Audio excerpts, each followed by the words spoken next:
I mean, we get to fly drones. Drones are pretty cool. So today we're going to be teaching the students about automated intelligent controls with their drones, how they can take that information, pull data from it, and look at different environmental parameters that are necessary to figure out things for engineering as well as water resource sustainability.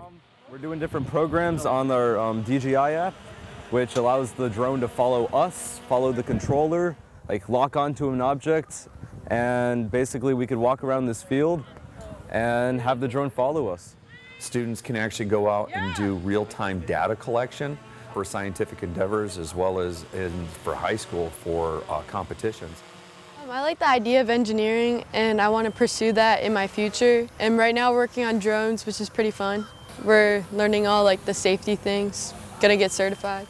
The carrot at the end of the class, they get industry certifications. It's multiple, it's not just one. Students have actually been quite interested in enjoying doing the work. It's a lot of work, so I'm sure some of them are going to tell you that there's a lot of work.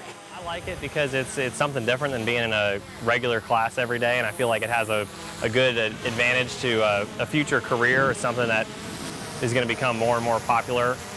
I think it's a great opportunity, and I think it's a step in the right direction for some people here. We've got a few people here that want to be pilots, and I think this is a good step for them.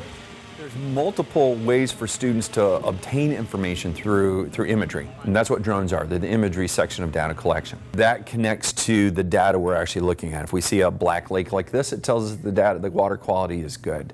We can do contour mapping. This is contour mapping. It allows us to see where the flow is coming from.